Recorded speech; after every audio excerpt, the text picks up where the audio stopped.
All right. First of all, allow me to introduce myself. My name is Nick Feemster. I'm a professor in the computer science department here at the University of Chicago. Any computer scientists in the room or parents of? I was asked, let me tell you a little bit about myself and what I teach, and then how I ended up here. I teach in the computer science department, as I said. I teach various courses related to the internet. One of them is security and privacy and consumer protection. Some of the things that we'll talk about in here today actually are touched on in that class. I talk, among other things, I talk about privacy protections, copyright law, etc. I also teach a class on machine learning for computer networks, which actually just ended 5 minutes ago, right next door. I ended it early to meet you. So thank you for that. I told them what I was doing for you, and they said, "Can we have that in here?" And I said, "No, I put on a show for the parents. If it goes terrible, then you'll never hear about it." So I teach that class, and then the third class I teach is internet censorship and online speech, which when I started to teach that class, I don't know, 10 years ago, it was all about the Great Firewall of China, and now it's all about things that are going on right in our backyard here, right on our phone. And so this is my first model class, so I'm a little nervous. We were asked this year in our department, hey, you know, all the model classes seem to be about Arabic. It was right before us, but we never hear from the computer scientists. So could we do a model class? You know, could some of you do this? And I was like, sure, I'll do that. It sounds good. And then I was like, well, I'm not sure that parents really want to hear about linear regression or TCP or something like that. So what am I going to do? And I was thinking about it. I was like, well, maybe I'll do something on content moderation, because that relates to the censorship class. And then I was like, yeah, but also maybe I should do something on like AI and generative AI, because I think that's a broad topic. So that would be good. But yeah, maybe also policy and the law or something like that. So, you know, like that would be good too. So then I was like sitting there at home, like I'm also like a hobbyist. I do a lot of songwriting, a lot of, you know, play guitar, I play the drums, etc. And I was like, and I've been actually messing around with AI and these things too. And I'm like, why don't I just put the whole damn thing together? We'll do it all. So we're going to, in an hour, we're going to do copyright, we're going to do generative AI, we're going to do creative expression, etc. And so this is a brand new lecture, and if it works, I'm actually going to give it in my class in some form, in my censorship class in a couple of weeks. And if it doesn't, then no one will ever know. But no, I think it'll be fun. So that's me. I have been very interested in the topic of copyright as well as free expression for a long time. I've worked in the area of internet censorship for several decades. I've also worked in the area of copyright. I've been an expert in several copyright cases, including Sony and the RIAA sued Cox for piracy of music content online. I was an expert in that case, and also a recent software copyright case. And so I find the questions of copyright and fair use like absolutely fascinating. And we'll get into some of those today. And also I'm really interested in like AI and creativity. Like what does this mean for creative expression? Like where does the human begin and human end, and where does the machine begin? We could have asked these questions about like anything, right? I teach classes on content moderation and how do these models generate speech? How are they used to moderate like hate speech, disinformation, etc. But I wanted to kind of use music as the lens for that. Because I like music. It's, as I said, it's a passion of mine. And also that I think it brings a lot of these questions into focus, and I think all of us can relate.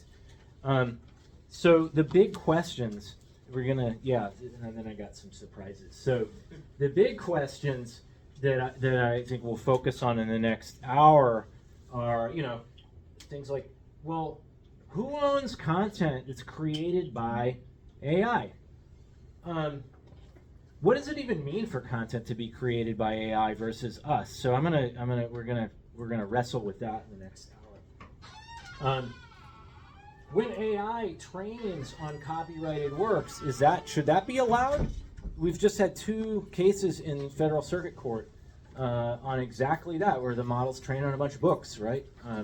Some of them were rightfully obtained, some of them were not, right? Where do we draw the line on that? How do these debates around copyright? How does that shape what people can say, do, or share? So we're going to get into that. Actually, this is not new in the space of creative expression in music. It's actually shaped entire genres of music. In fact, hip hop in particular has been really shaped by some of the legal outcomes. What does it even mean when anybody could just, again, talking about music, and go to Suno, and I did this, and I'll show you. What does it mean when anybody can just create something? So we'll explore these questions today through music. So, industry is grappling with this a lot right now. There's 10 million tracks uploaded to Spotify every single day. Most of them are completely AI generated. They account for less than 1% of all streams. Okay. What does that mean for artists? What does that mean for royalties? What does that mean for business models? What does that mean for spam? What does that mean for us as consumers and listeners? We don't have the answers to those, but these lessons are being applied all over. Like, we've seen it in text, we've seen it in images, video, code. A big issue that I'm not going to take on today, that I'm dealing in every single one of my classes right now, is code. Used to be that my students would write code, and now nobody writes code.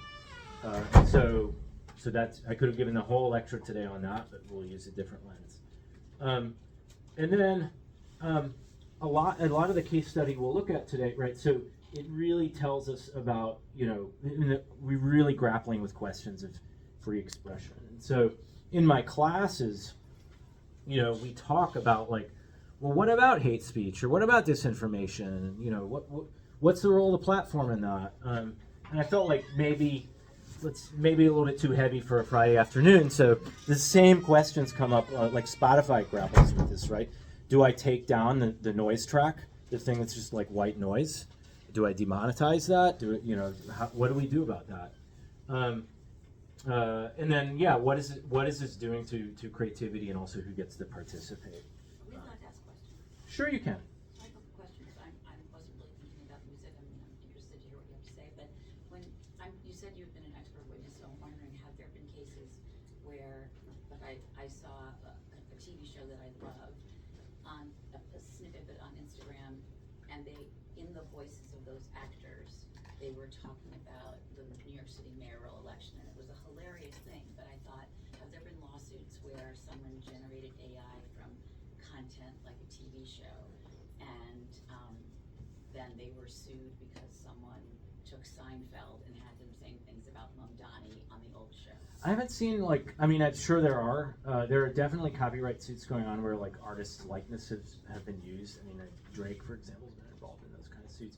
As far as it pertains to deep fakes and the use of likenesses, there's active litigation on all those topics. Is that different from what you're talking about? Yeah, it's different. I'm going to talk about some sort of classic lawsuits here that have come up in this space. But before we do that, I'm actually going to play you some music, and I'm actually going to play it because I didn't want to. Oh my goodness! I didn't want to.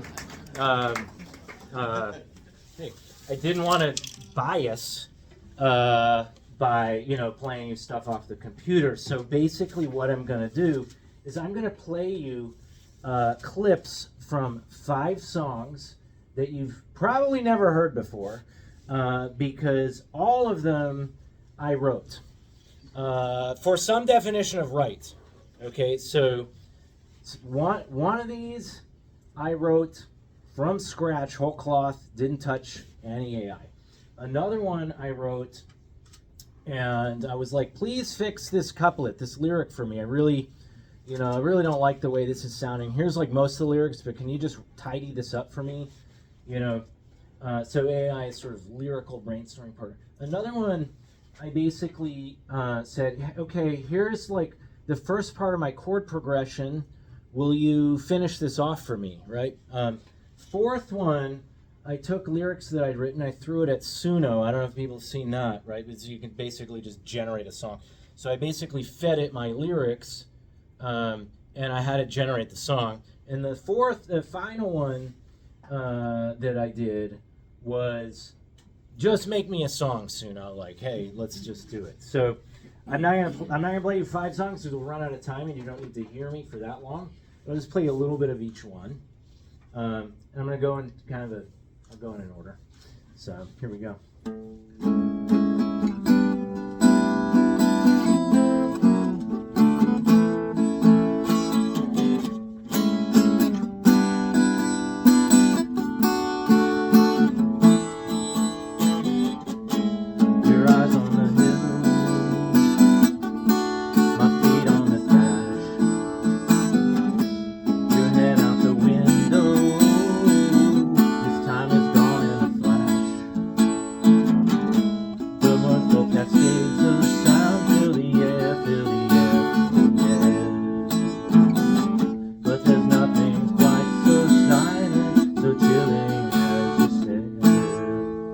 That's one.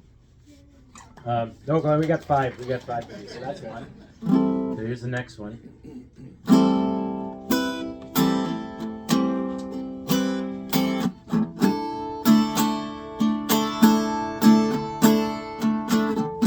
Teardrops trace your playful eyes. Cotton candy paints the sky. Like the spark we put to glance at the bar we talked of friends. You led me through the sultry night, sulfur street lamps bleeding light, cobblestones and warm embrace, arms around you, fingers trace. Okay, so that's the verse. This is the second one. Do it. So here's the third one.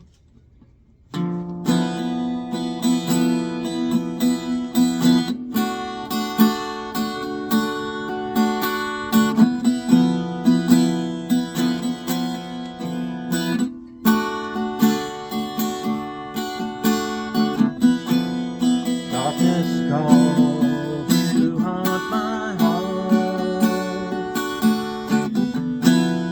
Silver moon and the night creeps on. Was I wasting all my time? Waited hours for you, but you were never mine. So that's the third one. Okay, here's the next one. You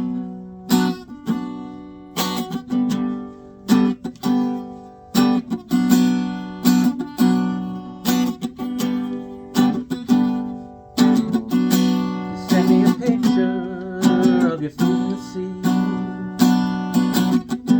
Up until now, I think you forgot about me.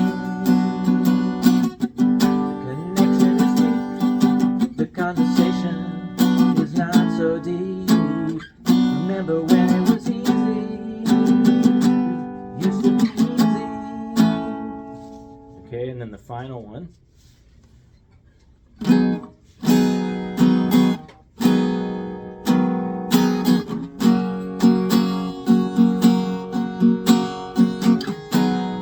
Amber leaves whisper in the breeze, and secrets fall like memories. Sidewalk cracked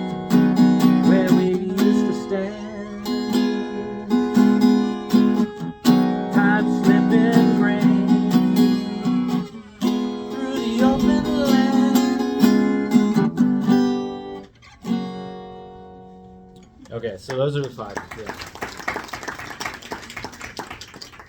So that was a little bit of a thought exercise. I played them in a particular order. Which ones were AI?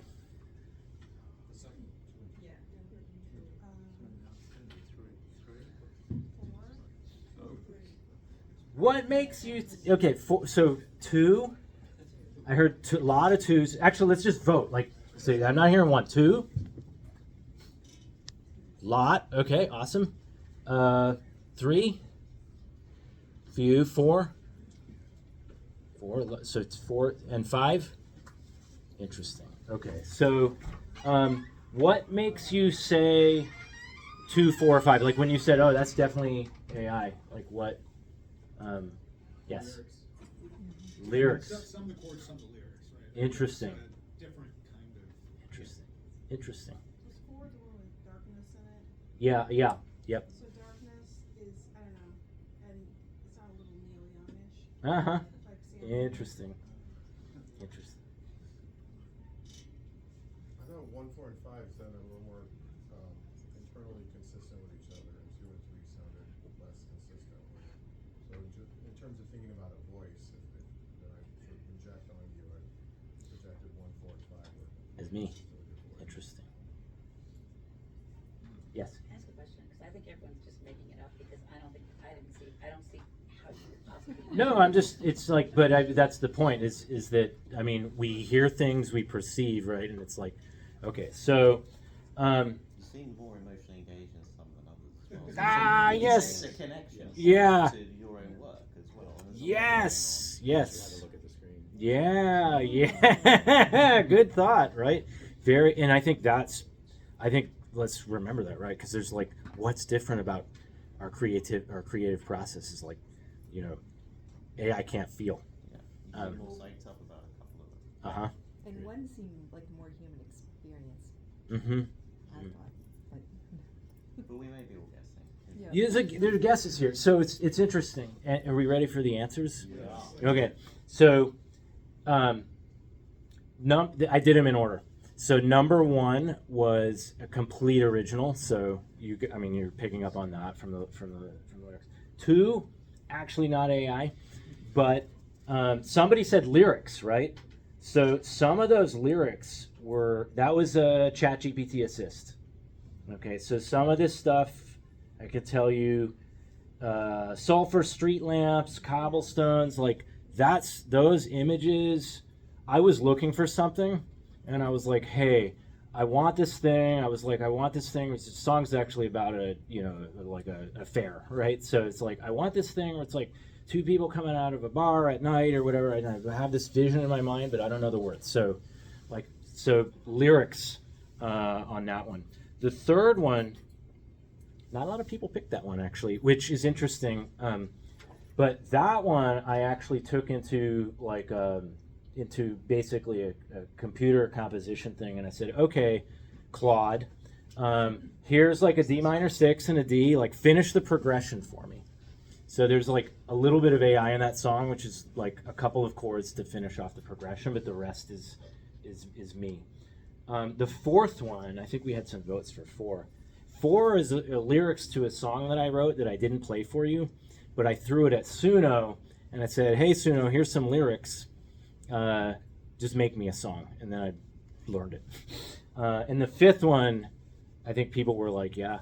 The 5th one was full AI. Like it was, and you probably got, like I wasn't, first of all, I didn't know it very well, but probably not a lot of feeling in there.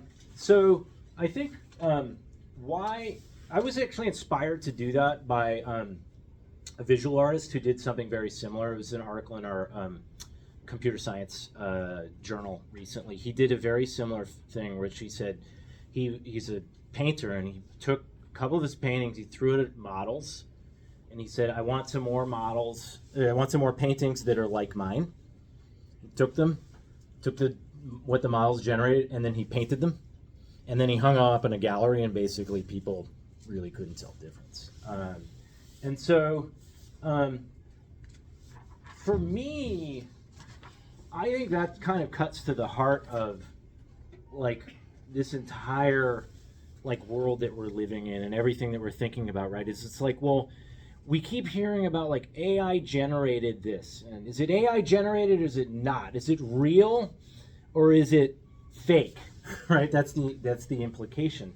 Or is AI like, are they going to replace workers? Right? Should I teach my kid? Should I tell them don't even take computer science because the coders are all going to be replaced?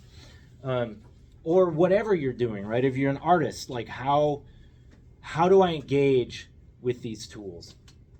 And what I think the jury's still out on this. This is the kind of thing where I think like we can certainly have more discussion on it. But the rest of the hour, I mean, we'll talk about some other examples. Is built around this philosophy that I've come to view the AI through the lens of, which is, there's a great piece, and you can search for it, it's called AI as Normal Technology. And it's written by a professor at Princeton who I used to work with when I was there. He's written a couple of books. His first book was called AI Snake Oil, but his more recent book that he's working on is called AI as Normal Technology. And he starts off with the premise is this. It's like when you hear AI, that could mean a lot of different things. It's almost like the word vehicle. How do you feel about using a vehicle to get to New York City? Well, I don't know. It probably depends on like what vehicle you're talking about. Like, are you biking? Or are you taking a plane? Are you driving? Are you taking a bus? And AI, he uses that metaphor to think about as a way of describing AI as much the same things. It's like, well, what are you talking about? Like, are you talking about linear regression? Or are you talking about large language models? Or are you talking about generative AI? Are you talking about something completely different? Because, and then it's like, well, how are you going to use it? Are you carpooling or are you driving yourself, right? And so, same thing with the generative techniques, right? So here I used several different tools, right? In one I used the thing that probably we've all used, right? ChatGPT, like throw some text, like help me work on my text. In another one, I used Claude, right? And I hooked it up. This is where I think it's really cool. Computer science and tech meets art. I hooked it up to a MIDI controller and a drum sequencer, and I had it like play a keyboard for me to actually create that. So am I just like, is that AI generated? Am I just basically being lazy because I had well, I don't know. I would claim that there was a lot of creation there, not just in the creative process, but also in making the thing to make it. And then there's the full end of the spectrum, which is like often when people hear the word AI generated, we think prompt generated, right? It's like, okay, like I just type in the prompt and I got a song. Now, I don't know, like that is certainly one extreme. One could maybe even argue that, well, there was some creativity in the prompt. Like I had to think of something. I don't know. I didn't do a lot of, I didn't pluck any strings or, sing anything or even put a lot of, but there's certainly a spectrum to consider there. We did that. So I just want to point out, right, and so actually before I get into the details here, this concept of AI as normal technology, right? So again, this is just a theory, right? This is not, the authority. I think the jury is still out on all of this, but Arvind, the person who wrote the book on this, his thought is, this is a technology, right? And we will use, first of all, it doesn't do us much good to ignore it, right? Because it's here. And students are going to use it. We're going to use it. If I train computer scientists, right? So I can't train the next generation of computer scientists pretending that these tools don't exist, because the first thing that they're going to do when they get a job, when they leave here, is be put in front of these tools. And so it is a piece of technology that we need to acknowledge and incorporate into the pedagogy. So that's the first point. The second is, it is just technology. We have been here before. It is certainly a type of technology that we've never seen before. We're seeing rates of innovation and scale of innovation at a pace that certainly, or of a type that I think we've not seen before in human history. So I find that exciting. And at the same time, it is just technology. We've been here before with the calculator. I don't know, when I was in high school, it was like, oh my gosh, should we use calculators in the AP calculus exam? Like, nobody's going to remember how to multiply. And so now we're grappling with that, I think, and it's just, well, should we let students use Claude Code or ChatGPT to like code? Are they going to forget how to code? It's kind of the same thing, just all over again, right? It's like, well, if you don't know how to add or multiply, you're going to have a really hard time making sense of your calculator, right? Or evaluating whether you type in 2 + 2 equals and whether the output is correct, right? Because we know our arithmetic, the calculator is technology, it's a tool, etc. AI, I think, is yet another such tool. I'm going to talk about this in the context of music, and then, because they're coming back to content moderation, etc. We've been here before. As technologies have emerged, like, used to be you could just play things like I did. Well, then there became an industry and labels and physical media on which you distributed your music, and production costs, etc. And then gatekeepers basically emerged. Starting in the 60s or so, new technology came about. We had synthesizers. We had the ability to record onto multiple tracks. Still analog, but you could do like 8-track recording. Right?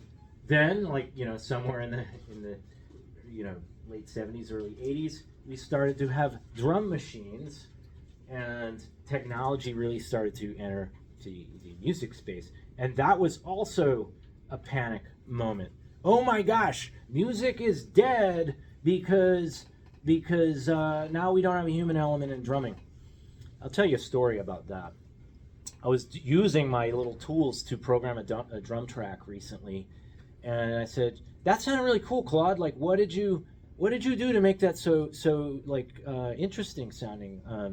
It said, "Well, actually, when you program a drum track, it sounds very robotic because you do it like right on the grid. But a human, they never hit the drums like the same hardness every time, and they're never right on the beat. So I kind of shifted things a little bit, and so I'm like, well, now we're in this crazy uncanny valley where I'm talking to a robot to figure out how I can sound less robotic." So we've been here before, right? Then, and this is where I think, like, again, this is not my area of expertise. This is hobby. I'm looking at this through a lens, but I've used these tools, right? You take your digital audio workstation, right? It's the thing that now it's like the software, GarageBand, right? Things like that. You can record stuff at home, and not only that, you can like press a button and say, mix my track or master my track, and it actually sounds pretty good.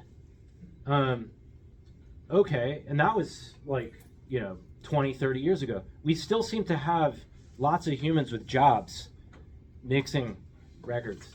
But I can do that at home, right? So we can talk a little bit more about what that means, but I think the thing that I take away from that, and we'll come back to this, I think, again, through the rest of the hour, and I apply this to my philosophy when I teach computer science and coding, is that, like, so worried about the technology, and is it going to like replace artists? Is it going to replace coders? Well, again, jury's still out, but my current thinking on this is I don't think it's going to replace any of those things. However, just like any other technology, if you didn't know how to use a calculator, you're probably going to have trouble in accounting, right? I think it's the same is going to be true of just about any field, including software engineering, right? Like, AI's not going to get rid of all the coders. The LMs make mistakes, right?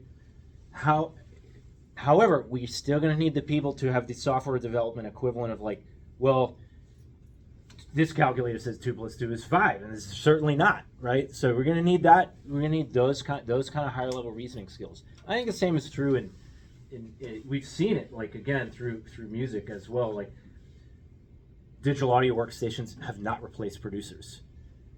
but producers use digital audio workstations as one of their tools. Okay, so let's talk a little bit more about like where this has gone, and like again, I think where I'm going to end the hour. Like we still got quite a bit of time, but you know, it's like where does the human begin, and where does the human creativity end, and the stealing begin, right? Or where does the creativity end, or is this all just facsimile and we should all just go home? Well, I think most of us have been here before, right? I was going to play a clip. Can I do that? Let's see if my audio. Let's see if my actual computer audio works. I'm not going to play this one on. Let me see here. Where is it? Yeah, here we go. Know this song?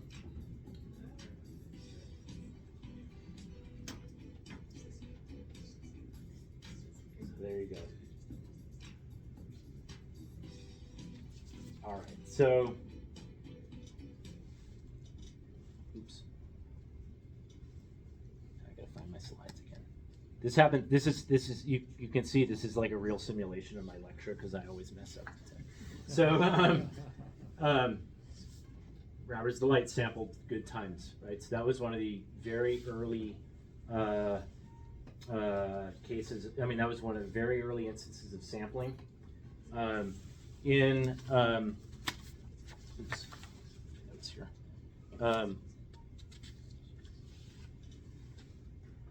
It was called sampling and not copying. That was called sampling. Okay, and then there was a case, Grand Upright Music versus Warner Brothers. There was a song called Alone Again. Biz Markie, rapper, sampled that song. That was a lawsuit. And the outcome of that suit was like, okay, you're free to use samples, but you got to ask. And that changed the industry. So this, I think, is interesting. This end of this chapter isn't written yet, right? Because it's like these decisions that now get made in courts, right, etc., affect the process of creation. The decisions the artists make then are affected by the outcomes of litigation, right? So sampling became very expensive, right? You also had to ask if you were going to use something, and then typically whoever was being asked was, would be like, cool, and now you're going to pay me for that. What laws? Because like that's the question. If your court is ruling, it has to be based on a law. If it's something that's never been done before, what's the precedent? So it's based in copyright law in the United States, and I think I will get into like a little bit of that as we go on. But there's a lot of it rests in what's called fair use doctrine, and it rests on 4 principles. One is the nature of the copyrighted work, the amount of what was copied. So the Beastie Boys case was 3 notes. I don't know if people remember that case. They were sued for sampling. 3 notes. But it's generated by AI. We'll get to that. So, so nature of the copyrighted work, amount of the copyrighted work. Is it transformative? And we look at basically the court cases that have just recently, the decisions that have come out of the Northern District recently against Meta and Anthropic.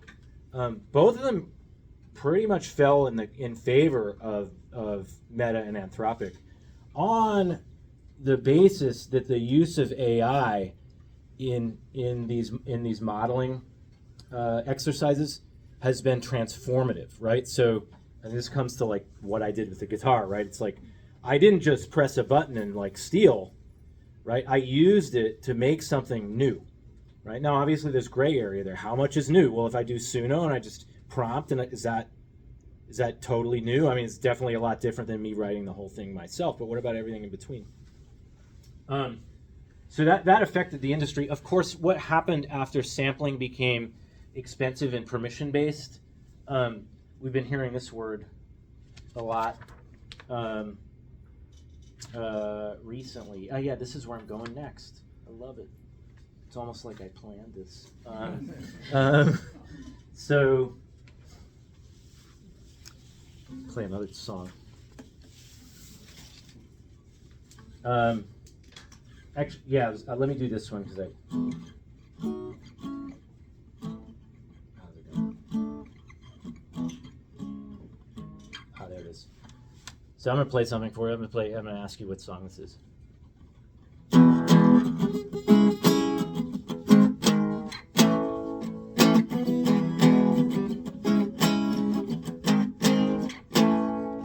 Know that song? Yeah, Where's My Mind? Thank you. I didn't even have to play the hook. Awesome. You know what other song it is? No. Let's see if I can sing. But it's actually sweet all the time. You know this song? It's the Taylor. All the time you spend on me, it's actually romantic. All the time, I gotta hand it to you. No man has ever loved me like you. So, what happened in the industry? I don't know if people have been following Taylor. I've got a 13-year-old girl, so I listen to some Taylor. So that what happened was interpolation. So you may have heard that word. And if you're following, if you followed, some of the reviews of the latest Taylor Swift album, they're like, well, it's basically just Pixies, or it's basically just the Jonas Brothers, or this other song is basically just Jackson 5, right? And you can basically, I think there's another one this is basically Lana Del Rey. You can do exactly that. I didn't practice my Taylor for you as much. Apologies, so now is I want to go there next. They actually use the bass line and the progression. It's credited. It sounds really similar. So at what point does inspired by become copied from? Well, what if I use AI to just do the whole thing? Because one of the things about the songs that I played at the beginning was like complete my chord progression. AI is really good at doing things that are statistically common, right? It picks, that's how LLMs work. That's how token completion works, is you give it the beginning and you're like, okay, finish it for me. It seems like it's a sentient thing, but it's just a massive probability network, right? It's like, it's giving you the next words based on what's the most likely outcome. And so, what I've kind of found myself in using the tools, right? And this is where we come to as a tool user. I think it's actually pretty terrible at lyrics, right? Why? Because lyrics are emotion, right? Those are the things that convey personal experience, emotion. Someone said the first song I played, that sounded kind of like an actual experience, right? AI is not super good at being original when it comes to lyrics. However, when it comes to chord progressions or even a hook, right? It's the ear, we like things that actually sound kind of familiar. Sometimes we like things that sound weird, but it actually can be pretty useful. And actually, there are a bunch of tools out there that will do that type of thing for you. And so, now I don't know. We could say, Taylor, did she? By the way, I should go to this slide. This has happened before. Ed Sheeran got sued. I don't know if people remember that. It was in the New York Times by Marvin Gaye's estate. What's the song he sings? I'm forgetting. I'm dropping it. Thinking Out Loud. It's I think that was the one, or was it the other one? Which one? They're all the same. Exactly. They are all the same. I won't. Let me see if I do this a lot. Let me see if I can find that other clip.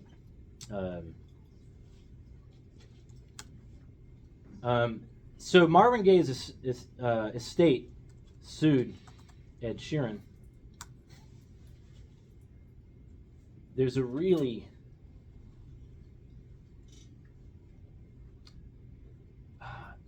So while you're doing that question, here it is. Yeah. If you use AI, we might be getting here with this, but if you use AI to finish something and AI copies something, can you plead, I didn't know that it did that, and that should affect?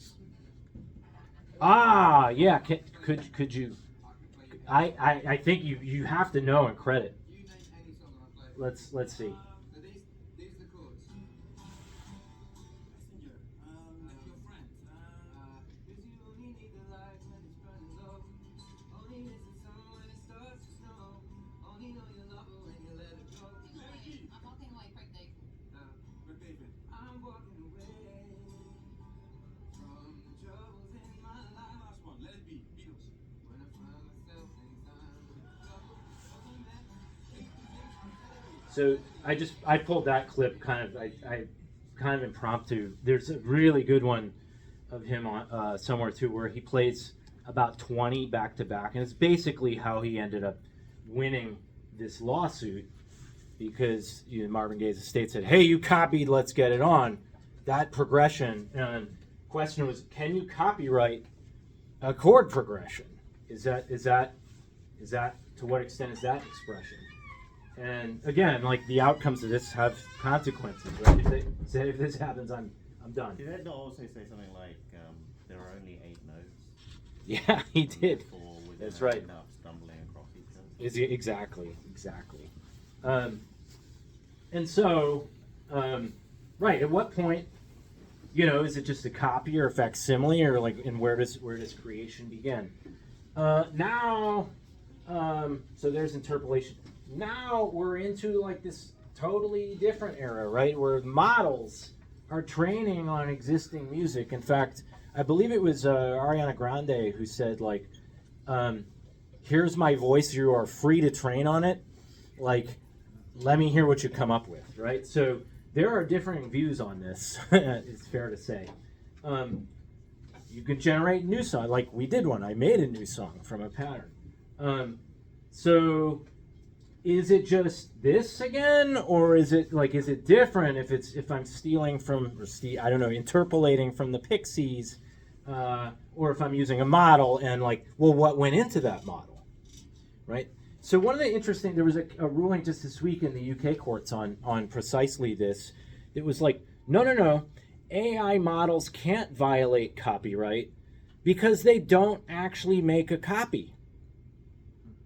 It's actually quite interesting, right? And as I mentioned, I've been an expert in some software cases, and like, it really comes down, like when you're talking about software or like computers and copyright, was a copy actually made, right? It goes back to like when we're making mixtapes, right? And like, hey, here's this album, right? You made a copy, but the AI doesn't actually make a copy, right? It takes the model's input, trains some things, basically trains all its weights, etc. Then it throws that out, right? There's no copy. My exercise is flawless interpolation. Okay, so you're saying a bunch of humans decide to pick a song, a bunch of humans decide to write a lyric, a bunch of humans, and there's therefore all those elements of creativity then choose the Pixies, choose this, choose that, right, and then create a new thing. Yes. That is interpolation. It's interpolation, yeah.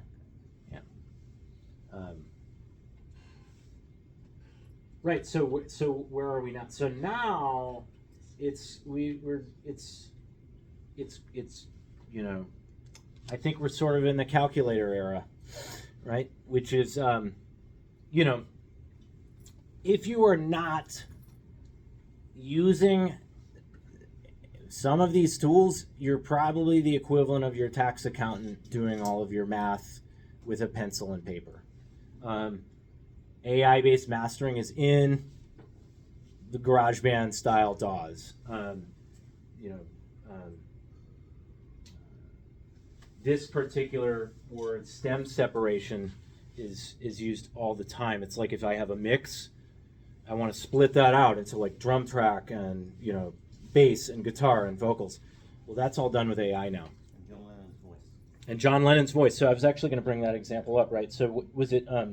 Which album was it, or was it? Well, it's the new anthology. He's got his latest unfinished track, and I'll try and remember what it's called. Yes, so they used AI to remix, his voice, to sample. He had a sample, and it was in his New York apartment, and it was too noisy, and they managed to extract the voice so they could mix it. Yes. You know the anecdote better than I do. I was going to work that one in. So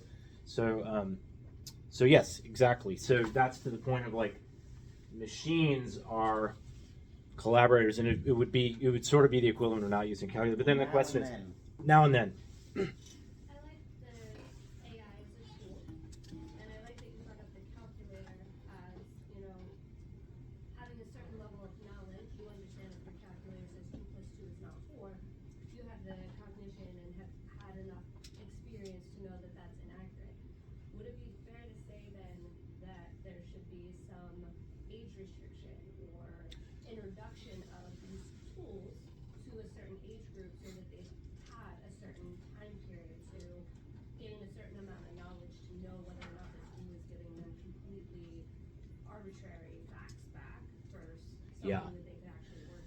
Yeah, this is a great point, and you should come take my class. But because this is a great topic for debate, I think, and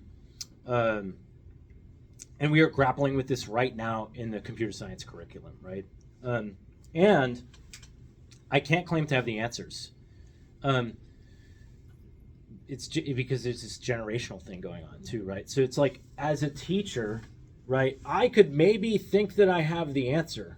Right, because it's like, I've told you how I've used these tools, and it's like, I'm good. Like, I know what's, when I'm writing code, and I know when I'm plugging in a prompt, and I can sort of appreciate the difference between that. But like, I was raised in a generation where I wrote all my code. And so for me, my brain can mode switch, right? I can be like, okay, now I'm in the mode where I'm like writing the thing from scratch. Now I'm in the assist mode. Now I'm in autopilot. Right? And because whether it's this or whether it's coding, because I've done the full, analog version of it, when the machine starts spewing out garbage, I can be like, well, that's not going to work, right? That's a bug in my code. And when it spits out garbage, I can also work with the machine to fix it. Because it's like, I know enough about what it's supposed to do that I can say, like, no. That's not what I wanted. Here is why you're giving me something that I don't want. Do it this way instead. And so that was gonna. So I think as far as age, I don't know. We only have a short time together, but I think that is kind of like where I'm thinking right now. Yes. Is there a sense that there's a defense based on the size of the corpus that you're training on? Because I can imagine, like, at the limit, I'm training on one song. Yeah. And so what I get back is going to be that song. Right. Maybe that's a copyright violation, right? So, one would think.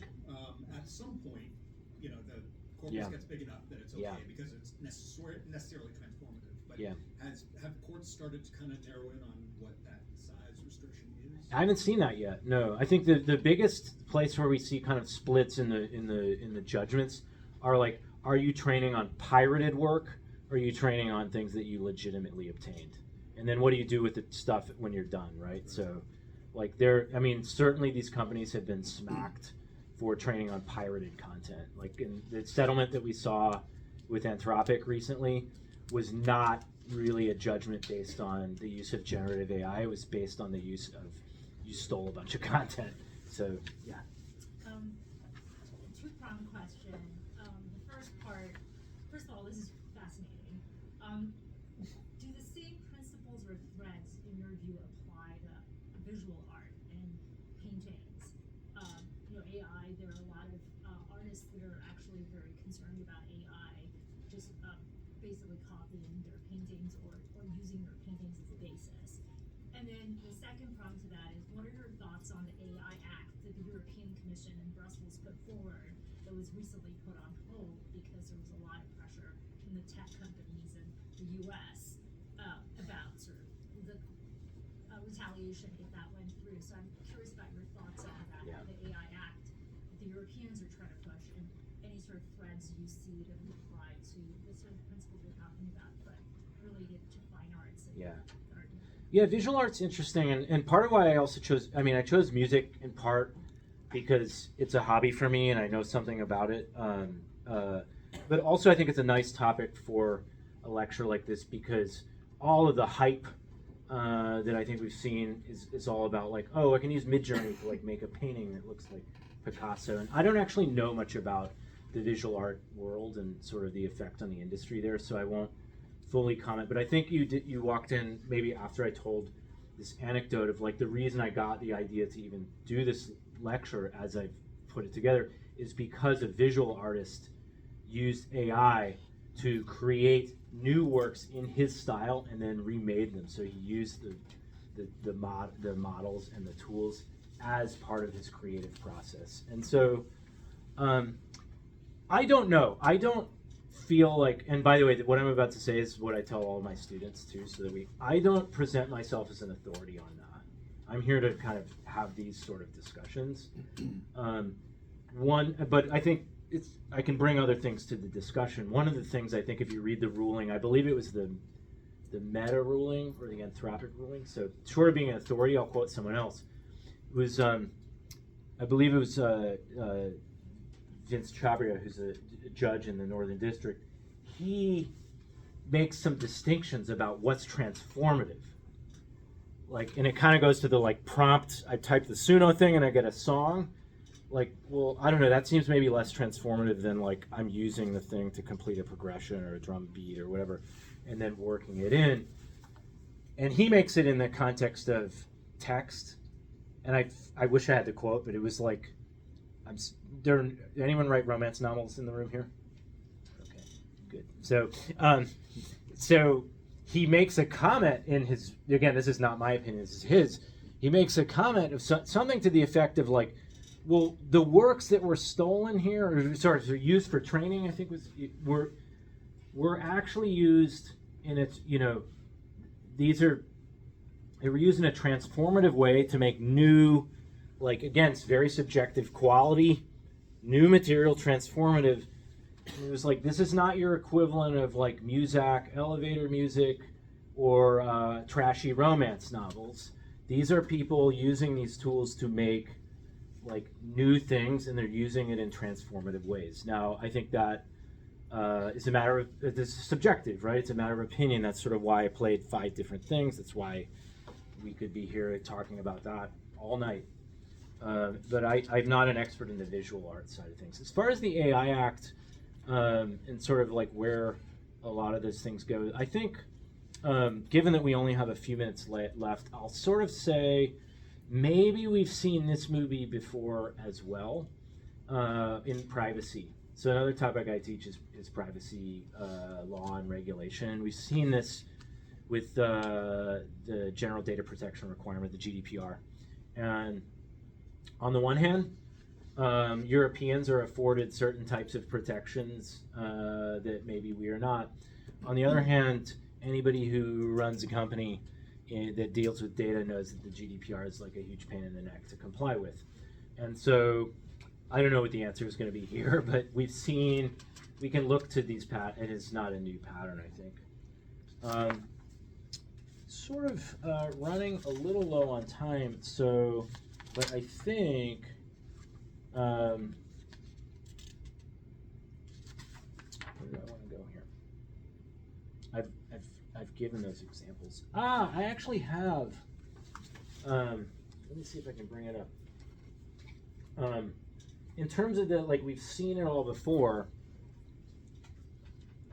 Again, I'm not an expert in visual art, but here are a couple examples that I brought. So this happened when photography came about, right?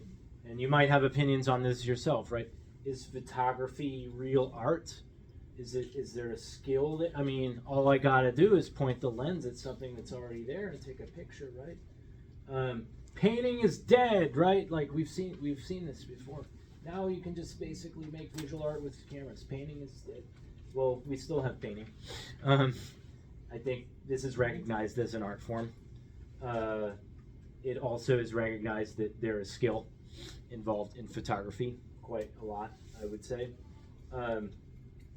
Each one of these has, some unique value. Each of them is appreciated as creativity in its own right. If I had to predict, and I don't generally do that, but because, what's that saying? It's hard to make predictions, especially about the future. If I had to make a prediction, I would say that this AI stuff is not going away. It's not going away in creative forms. It's not going away in coding. It's not going away in any aspect of life that we touch. Is it going to dispense with everything we saw before? Probably not. Are we going to see new forms of creation? Yes, we already are. Are those considered art? Well, I don't know. Let's wait 5 years and see what happens, I think. Because photography at some point was impugned. Same thing happened. I mentioned drum machines. When drum machines were invented, this is fake. This is completely fake. No one's banging on things.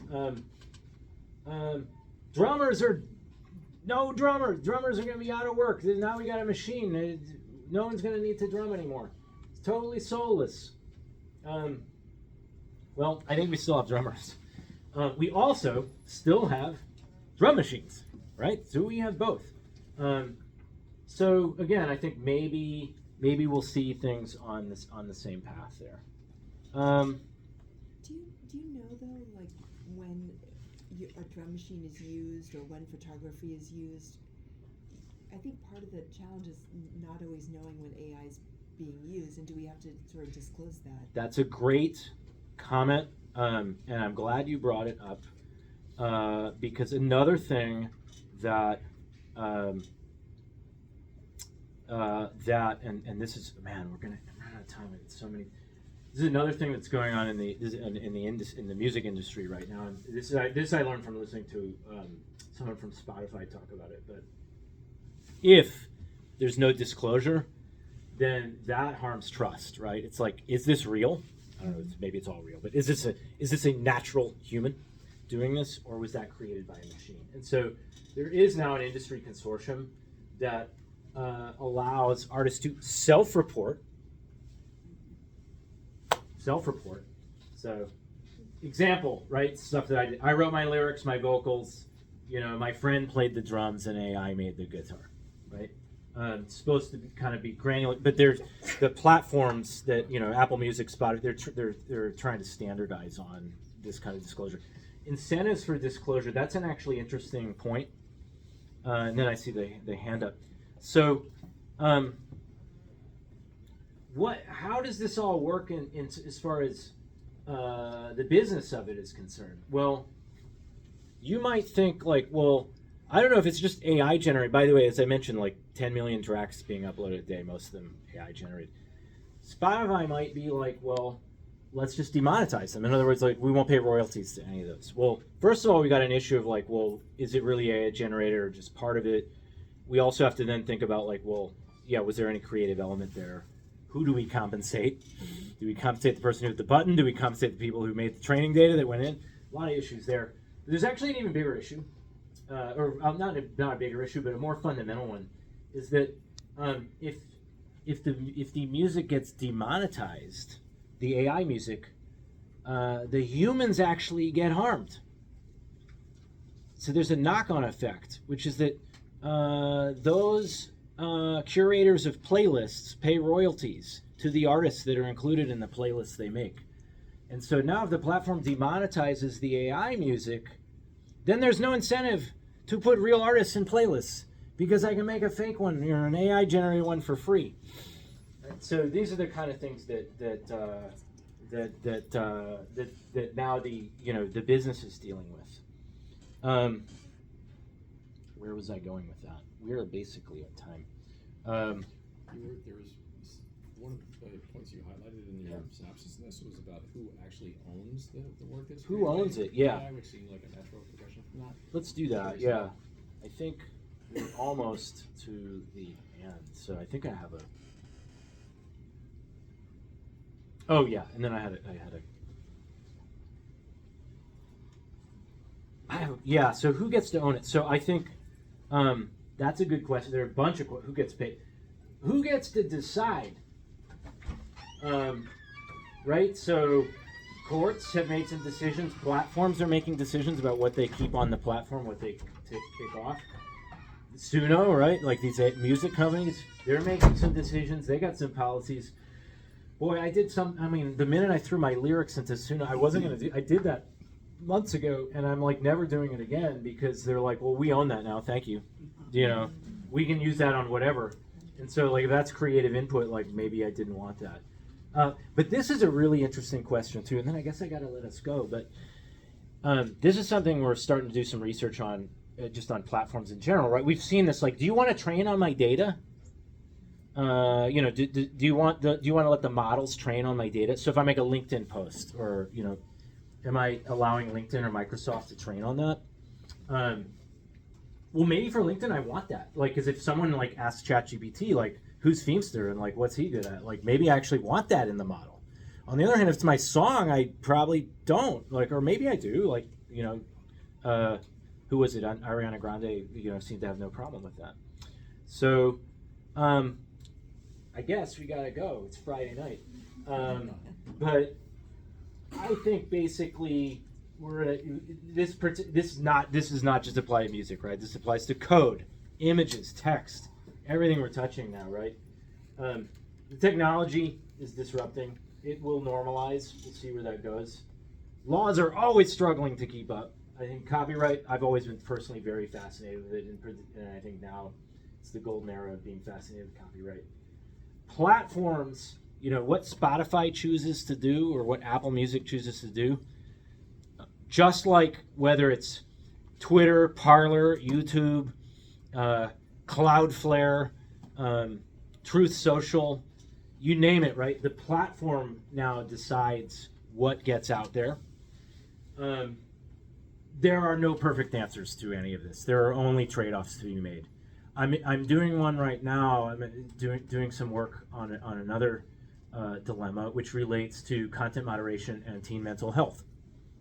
Okay, there's gazillion videos being uploaded to like TikTok, Instagram, Snap, like every minute. So now you got to automate it, and you got to make some decisions about well, if I turn the dial nice and high, then maybe no objectionable content, but also false positives. If I turn the dial too low, then I'm going to start to see objectionable content. So there are a lot of trade-offs to consider. Last point I should make, right? This is to kind of just wrap it, okay? I mentioned something like 30% of the stuff that's being uploaded to Spotify now, or 30% of the tracks on there are fully prompt generated. Currently, it accounts for less than 1% of all the streams. I guess Taylor Swift has the rest of it, but accounts for less than 1%. And so we have a little time, maybe, and why is that? I don't know. I mean, it's perhaps the human connection. We don't know yet. But I don't know. The things are going to get more gray. We probably have a little bit of time to figure that out. And I don't know. Maybe you'll, or your children and students here will help us figure this out. That's what I hope. This kind of relates to it. I was thinking of the actress, quote actress, the AI model that's being used by camera agencies and shopped around. And I think there's actually a movie about this, she's silly. But real actors are obviously getting really upset about that. So I think it's just really interesting to see what comes of that. I think so. Yeah. Thank you very much. Thank you. Thanks for coming. Thank you.